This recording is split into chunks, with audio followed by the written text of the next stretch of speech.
오늘부터 5월달을 맞이하여서 4주 동안 크리스찬 공동체라는 주제로 여러분과 함께 말씀을 좀 나누기를 원합니다. 우리가 5월 되면 가정의 달이라고 이렇게 우리가 많이 부르게 되는데요, 왜 5월은 가정의 달일까 생각해 보니까 저희가 한국에서도 그렇지 않습니까? 5월 5일은 어린이날이고 또 5월 8일은 어버이날입니다. 또 여러분 아시겠지만 5월 21일은 부부의 날이기도 해요. 그래서 모든 이 가정과 관련된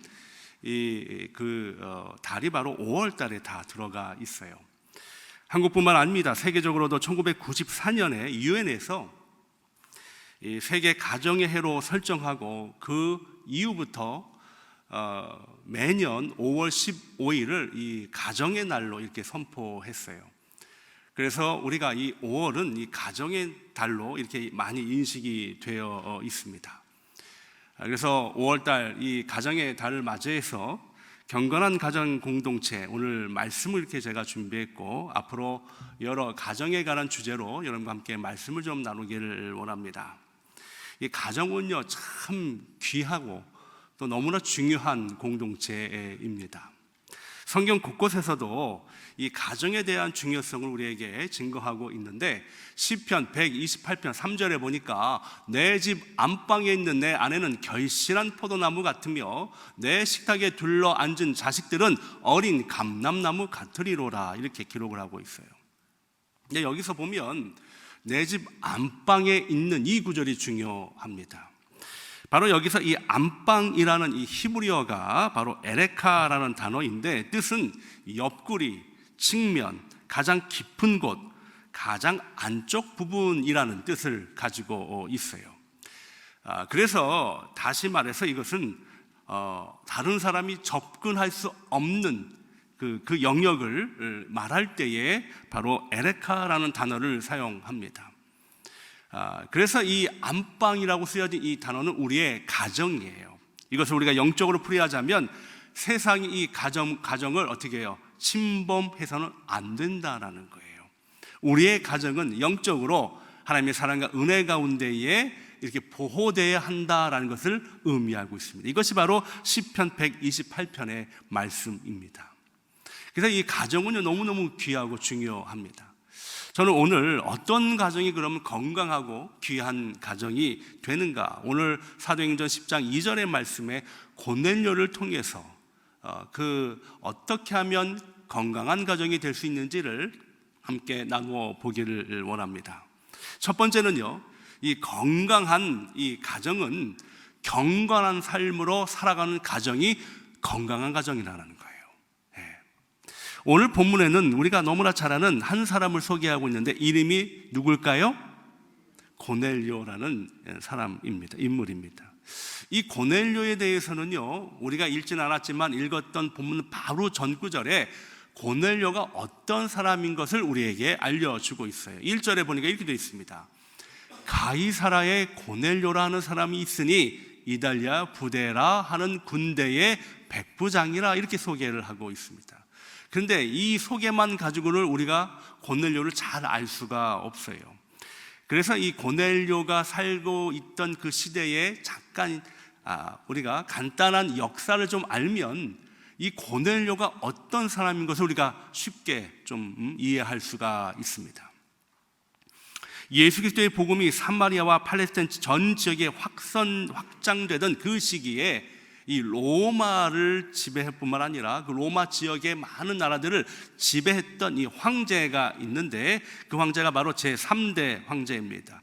가이우스라고 불리우는 제3대 황제가 그때 로마 및 여러 나라들을 다스리고 있었어요. 이 가이우스라는 이 이름은 본명이고, 근데 이 사람에게는 별명이 있었습니다. 별명이 바로 뭐냐 하면 바로 칼리굴라라는 별명입니다. 칼리굴라는 어떤 뜻이냐면 꼬마 장화란 뜻이에요. 그래서 어렸을 때부터 이 병사들이 이 가이우스를 바라보면서 칼리굴라 이렇게 불렀기 때문에 사실 자신의 이름보다는 이 칼리굴라로 더 사람들에게 알려진 인물입니다. 이 사람이 황제가 된 거예요. 근데 역사적으로 보면 지금은 이 칼리굴라를 이제 우리가 재해석하는 여러 가지 시도들이 있는데, 뭐 여기서 제가 다 말씀드리는 없고요. 그렇지만 이 칼리굴라 황제는요, 약간 기이한 행동을 했던 황제로 우리에게 알려져 있습니다. 그 영화까지 만들었어요. 어떤 기이한 행동을 했는가? 그가 맨 처음에는 온전한 정치를 하다가 중병에 걸려서 이제 회복이 된 이후에 그때부터 기이한 행동을 하기 시작하는 거예요. 어떤 행동을 했냐면 사람들을 막 이유 없이 죽이기 시작합니다. 바티칸 언덕에 있는 검투사 경기장에서 자신이 마음에 들지 않는 사람을 그곳에 넣고 그리고 죄수들과 싸우게 합니다. 그래서 그 사람들을 다 죽이게 하는 기이한 일들을 하는 거예요. 그것뿐만 아니라 자신의 형제들도 죽이기도 하고요. 또 나중에는요, 자신을 신이라고 부르라고 했습니다.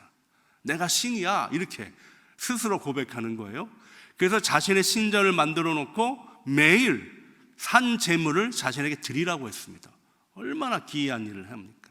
근데 더 특이한 행동은 여기에 있어요. 자신이 타고 다니는 말을요, 자신과 똑같은 통치권자로 임명해 버렸어요. 그래가지고 이 말에게요, 말이 직무할 수 있는 직무실도 만들어 놨습니다. 상하로 아주 멋있게 직무실을 만들어 놓고, 말이 무슨 통치를 할 수 있는 능력이 있겠습니까? 그러니까 기이한 일들을 행했던 사람이 바로 이 칼리굴라 황제입니다.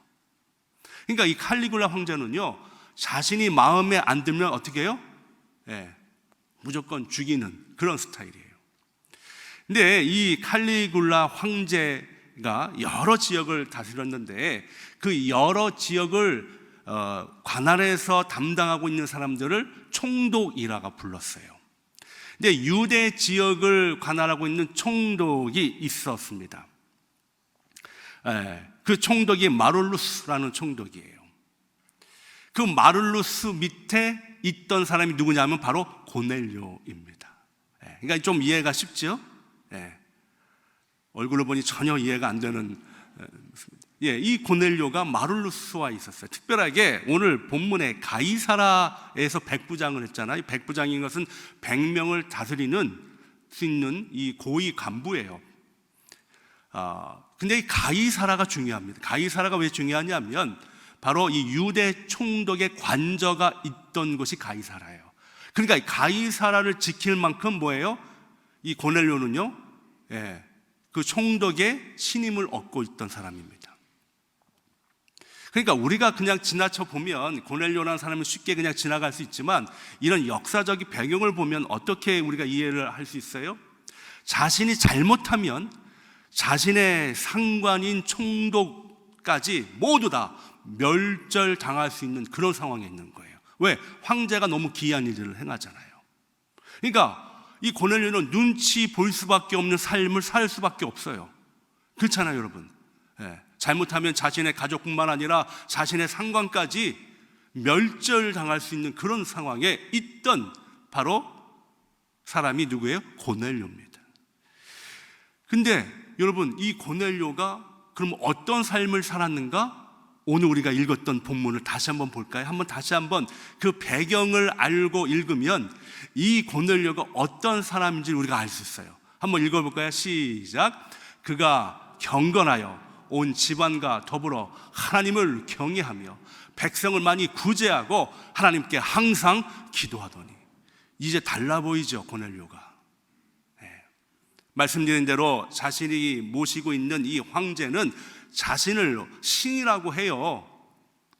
매일 산 제사를 받는 사람이 황제 그 칼리굴라입니다. 근데 그 밑에 있는 이 고넬료는요, 어떻게 하나님을 경외하고 백성을 구제하고 하나님께 항상 기도하는 사람이었다. 그러니까 우리가 이 배경을 알고 고넬료를 바라보면 우리가 다시 고넬료를 바라볼 수밖에 없는 겁니다. 사랑하는 성도 여러분, 바로 그것이에요. 특별하게 그가 경건하다라는 단어를 성경은 우리에게 증거하고 있는데, 이 경건하다라는 단어를 자, 우리는 어떻게 해석할까요? 그러니까 고넬료는요, 이 경건한 삶을 살았습니다. 이 경건하다는 이 단어는 특별하게 한국 전통 기독교에서 빠지지 않는 이 어떤 신앙의 지침 중에 하나가 경건함 아닙니까? 여러분, 경건하다라는 것을 어떻게 표현하고 싶어요? 우리가 경건하다는 것을 이렇게 표현할 수 있어요. 우선 말이 빠르면 안 돼요. 말이 좀 느리고, 그리고 하이톤보다 좀 저음이 돼야 되고요. 그리고 행동도 느릿하는 것을 우리는 경건하다라고 생각할 수 있습니다. 그러니까 그런 걸 보면 저는 경건한 게 아니에요. 되게 말이 지금 빠르잖아요. 여러분, 경건하다는 뜻은 우리가 보이는 외적인 어떤 행동이나 외적인 표현으로 경건함을 표현해서는 안 됩니다. 그래서 우리가 경건함에 대해서 잘 알아야 돼요. 여기서 말하는 경건함, 이 헬라어로 보면 유세베이아라고 이렇게 단어가 되어 있는데, 이 유세베이아라는 이 경건의 뜻은요, 두 가지 단어가 합쳐진 거예요. 먼저는 좋다라는 유와, 그리고 존경하다, 때로는 두렵다 하는 이 세비아가 합쳐져서 유세비아가 된 겁니다. 그럼 이것을 우리나라 말로 다시 표현하면 뭐예요? 좋은 존경, 때로는 좋은 두려움이란 뜻을 가지고 있어요. 이렇게 해석을 하면 우리가 좀 이해하기 힘들어요. 그래서 제가 여러분들 이해하기 쉽게 이렇게 표현하고 싶어요. 경건함이란 거룩하신 하나님의 임재 앞에 살아가는 삶이다라는 거예요. 거룩하신 하나님의 임재 앞에 살아가는 삶이 뭐예요? 경건한 삶이다라는 겁니다. 사랑하는 성도 여러분, 이건 굉장히 중요한 의미를 두고 있습니다. 사실요, 이 경건함을 정말 잘 보여준 인물이 고넬료예요. 하나님의 임재 앞에 살아가는 삶이라는 것은 뭐예요? 하나님을 두려워하는 삶입니다. 사람을 두려워하거나 세상을 두려워하는 것이 아니라 누구를 두려워합니까? 하나님을 두려워하는 삶이에요. 이것이 바로 경건한 삶인데, 바로 고넬료가 그 삶을 살았다는 거예요. 이게 왜 중요합니까? 제가 여러분 배경을 말씀드렸잖아요. 배경을 보면 정말 이 황제의 기이한 공포 정치가 행하고 있는 그때에 그 황제를 두려워하지 않고 하나님을 두려워하는 삶, 이것이 바로 경건한 삶이 아니겠습니까? 고넬료는요, 바로 그런 삶을 살았다라는 거예요. 세상을 두려워하는 인생이 아니라 하나님의 임재 앞에 늘 하나님을 두려워하며 살았던 그 인생, 바로 그것이 고넬료의 삶이었다라는 거예요. 사랑하는 성도 여러분, 그렇습니다. 우리는 종종 세상을 두려워하잖아요. 사람을 두려워하기도 합니다. 어떤 권력을 두려워하기도 해요. 그렇다 한다면 그것은 경건한 삶이 아닙니다. 여러분, 혹시 운전하다가 안개가 짙은 그런 곳에 운전한 적이 있으신가요? 저는 몇 번 그런 경험이 있어요. 산에 올라갈 때 짙은 안개가 낀 적이 참 많습니다. 이때는 한치 앞을 볼 수가 없어요. 참 이 두려움이 엄습해 옵니다. 아마 여러분도 그런 기억이 있을 거예요. 경험이 있을 거예요. 그런데 여러분, 실험을 했습니다. 어떤 실험을 했냐면, 이 안개가 예를 들어서 한 7블락까지 넓게 퍼져 있고요, 높이는 30m, 피트로 보면 한 98피트, 100피트 되는 높은 곳에 안개가 자욱하게 껴있는 그 상태에서 그 안개를 농축하면 물의 양이 얼마나 될까 실험을 했어요. 여러분, 7블락이면 얼마나 넓습니까? 그리고 100피트가 된다는 그 높이는 굉장히, 그러니까 뭐 거의 어마어마한 이 사실은 그 넓이와 높이 아니겠습니까?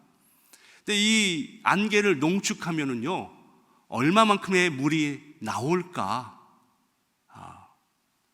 다 깜짝 놀랐어요. 얼마큼 나오냐면 여러분들이 마시는 그 물 한 잔에 반밖에 채워지지 않는다는 거예요. 다 아셨나 봐요. 별로 놀라지 않는 거 보니까. 저는 깜짝 놀랐어요. 저는요, 이 실험 결과를 보고요, 뭘 느꼈냐 하면, 마치 하나님을 두려워하지 않고 세상을 두려워하면 이 안개를 보는 인생과 같다는 거예요. 늘 두렵습니다. 늘 떨립니다. 늘 조마조마하는 인생으로 살아가는 거예요. 그러나 하나님을 두려워하는 인생은 세상을 바라볼 때 마치 물 한 잔에 반잔밖에 채워지지 않는 그것을 바라보는 것 같다는 거예요. 여러분, 반잔밖에 채워지지 않는 컵을 보면서 두려워하십니까? 우리가 하나님을 두려워하는 인생은요, 세상을 바라볼 때 그렇게 바라본다는 거예요. 관점이 달라진다는 거예요. 고넬료가 바로 그런 삶을 살았다는 겁니다. 세상을 두려워하지 않고 황제를 두려워하지 않고 하나님을 두려워하는 인생, 그것이 뭐예요? 바로 경건한 삶이다라는 거예요. 또 하나의 경건한 삶은 말 그대로 삶으로 나타나는 것이 경건한 삶이다라는 겁니다. 오늘 본문에 하나님을 경외하며 백성을 많이 구제하고 하나님께 항상 기도하더니, 경건은 입술로만 고백되어지는 것이나 우리의 점잖은 모습으로 보여지는 것이 경건이 아닙니다. 우리의 삶 속에서 경건함이 어떻게 삶으로 증거되어야 한다라는 것이에요.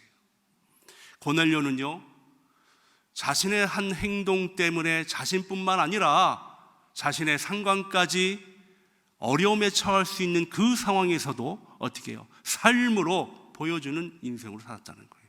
이것이 뭐예요? 경건한 삶이다. 우리 감리교를 창설한 요한 웨슬리 목사님뿐만 아니라 우리가 너무나 잘 아는 그 C.S. 루이스 등 영적 거장들에게 지대한 영향을 끼친 인물이 있어요. 그 인물이 17세기 영국 국교의 신부인 윌리엄 로우 신부입니다. 이분은 경건주의자입니다. 이분이 책을 썼는데 경건은 온전히 하나님께 드려지고 바치는 삶이다라는 책을 썼어요. 근데 많은 영적인 거장들이 이 책을 읽고 큰 감동을 받았습니다. 특별하게 우리 감리교를 창설한 요한 웨슬리 목사님이 이 책을 읽고요, 큰 감동을 받게 되었고, 그리고 요한 웨슬리 목사님의 삶이 뭐예요? 실천하는 거 아닙니까? 입으로만 경건하고 입으로만 사랑한다고 외치는 것이 아니라 그는 손과 발을 통하여, 그들의 입술을 통하여 뭐예요? 정말 하나님의 사랑을 실천하는 데 애를 썼다라는 거예요. 이것이 뭐예요? 경건의 삶이다라는 겁니다. 저는요, 5월달을 맞이해서 바로 여러분들과 여러분의 가정들이 이 경건한 삶으로 건강해지시기를 주님의 이름으로 축복합니다. 이것이 바로 오늘 우리에게 주시는 교훈입니다. 두 번째, 마지막 두 번째는요, 우리가 어떻게 하면 우리 가정이 건강할 수 있을까? 두 번째는 온 집안과 함께 경건한 가정으로 만들어 가야 한다는 거예요. 우리가 읽었던 오늘 본문 10장 2절에 보니까 그가 경건하여 온 집안과 어떻게 해요? 더불어라고 성경은 기록하고 있습니다. 우리가 주목해야 할 구절이 뭡니까? 온 집안과 더불어라는 거예요. 고넬료는 자신만 경건한 삶을 산 것이 아닙니다. 그는 온 집안과 함께 경건한 삶을 살아가도록 애썼다라는 거예요. 그래서 온 집안이 어떻게 더불어 경건한 삶을 살았다, 성경은 기록하고 있습니다. 사랑하는 성도 여러분, 온 가족이 하나님을 믿고 경건하게 살아가는 것 결코 쉽지 않습니다. 왜 그런가요? 그 이유는 먼저 우리가 모범적인 생활을 하지 않으면 가족들은 결코 경건한 삶을 따라할 수가 없어요. 예를 들어 부모님이 입술에서 나오는 말과 행동이 다르면 자녀들은 결코 경건한 삶을 따라할 수가 없습니다. 그래서 우리의 행동이 중요한 거예요. 사랑하는 성도 여러분, 그렇습니다. 마치 현재 우리 기독교의 권위가 많이 땅에 떨어졌다고 여러분 아무 뉴스를 통해 다 듣고 계시잖아요. 거기에 이제 이유가 있다고 봐요. 바로 목사를 포함한 지도자들입니다. 그들이 말과 행동이 달랐기 때문에 그렇습니다. 그래서 우리는 늘 우리 스스로가 경건한 삶을 온전히 살아가도록 스스로가 애를 써야 하고요, 그리고 온 가족이 그 경건함을 따라 할 수 있도록 우리 스스로가 그 선봉에 서서 그 삶을 살아가야 한다라는 거예요. 사랑하는 성도 여러분, 여긴 예외가 없습니다. 우리 모두가 다 포함됩니다. 온 가족이 경건한 삶을 살기 위해서는요, 우리 스스로가 먼저 그 삶을 살아가야 한다라는 거예요. 오늘 리더십 훈련 받으신 우리 형제님들이 계시지만, 리더십을 했다고 해서 리더십이 직분은 아니에요. 직분을 받았다고 해서 내가 리더십을 갖는 것은 아닙니다. 그에 합당한 삶을 살아가야 한다는 거예요. 그리고 리더십이 먼저 솔선수범하지 않으면 결코 사람들은 따라오지 않는다는 거예요. 내가 먼저 앞장서야 되고 내가 먼저 그 일을 감당할 때에 그래야 우리는 온전한 리더십의 권위가 쓸 수 있다라는 거예요. 자신을 하지 않으면서 남에게 자꾸만 무엇을 강요하는 것, 절대로 그것은 리더십의 자세가 아닙니다. 우리가 먼저 낮아져야 되고 우리가 먼저 섬겨야 되고 내가 먼저 그 일을 감당해야 온전한 리더십이 된다는 거예요. 가정도 마찬가지입니다. 우리가 먼저 주님 앞에 온전히 서야 합니다. 그래야 온 가정이 주님 앞에 설 수가 있다라는 거예요. 사랑하는 성도 여러분, 저는 우리 남가주 주님의 교회 성도 여러분들은 우리 스스로가 경건한 삶을 통하여 온 가족과 더불어 그 경건한 삶을 하나님 앞에 올려드리는 귀한 은혜가 있기를 주님의 이름으로 축복합니다. 유대인들의 교육에는요, 이것이 있대요. 하나님의 마음을 움직이는 비결이 3가지가 있다고 하는데, 첫 번째는 회개입니다. 두 번째는 간구와 기도예요. 세 번째는 구제입니다. 이것을 자녀들에게 늘 가르쳤다는 거예요. 저는 이 3가지가요, 다 경건한 삶에 다 포함된다고 봐요. 회개하는 삶, 그리고 기도하며 이웃과 함께 나누는 삶이 뭐예요? 그것이 경건한 삶이 아니겠습니까? 이것을 유대인들은 자녀들에게 가르쳤다는 거예요. 그렇다고 한다면 우리도 마찬가지입니다. 우리도 자녀들에게 그것을 가르쳐야 한다는 거예요. 회개하며 기도와 간구는 됩니다. 그런데 남을 구제하는데 우리가 좀 약해요. 우리 특별하게 한국 부모님들은 다 1등이 되기를 원합니다. 1등이 되기를 원해요. 제가 얼마 전에 한 영상을 보았는데, 마라톤에서 1등으로 달리던 한 선수가 몸에 경련이 일어나는 거예요. 쓰러집니다. 그랬더니 2등으로 달리던 선수가 확 그 옆을 지나가요. 이제 내가 1등이다 라는 마음으로. 근데 3등으로 지나가던 한 선수가 그 쓰러진 1등에 있던 선수를 어깨에 메고 달리기 시작합니다. 그리고 결승전에 들어갈 때에 그 쓰러진 선수를 먼저 2등으로 밀어놓고 자신은 3등으로 들어가는 영상을 보았어요. 너무 감동이 되었습니다. 우리 믿는 자들의 교육은 이렇게 돼야 되는 거예요. 1등이 아니에요. 최고가 아닙니다. 함께 섬기며 나아가는 교육을 가리키는 것, 이것이 바로 경건한 삶이요, 자녀들이 그 교육을 받는다면 온 가족이 경건한 삶으로 살아갈 수 있다는 거예요. 1등이 되라고 가리키는 것이 아니라 정도의 길을 가게 하고, 그리고 이웃과 함께 가라고 가르쳐야 합니다. 한국의 어느 교회에서 중고등부 수련회를 갔어요. 마지막 날 이제 다 짐을 싸고 이제 다 집으로 오려고 하는데, 한 학생이 과일 통조림을 막 버리는 겁니다. 그걸 보고 있던 전도사님이, 야, 그걸 왜 버리니, 아깝게. 근데 친구들 나눠주고 나눠 먹지. 이랬더니 그 학생이 이렇게 얘기합니다. 우리 엄마가 아무도 주지 말고 나 혼자 먹으라고 했어요.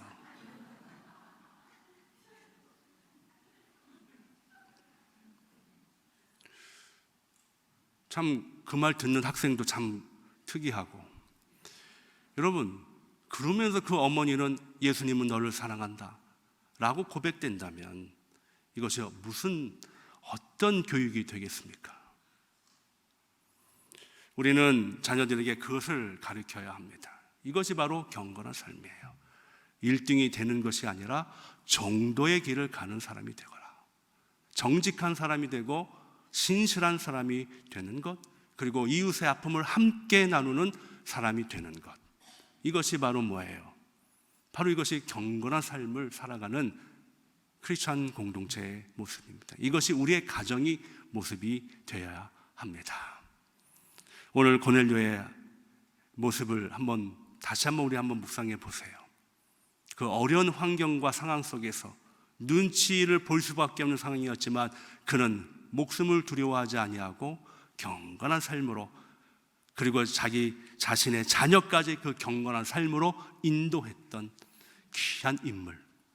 오늘 귀한 그 은혜가 저와 여러분의 삶 가운데 있기를 주님의 이름으로 축원합니다.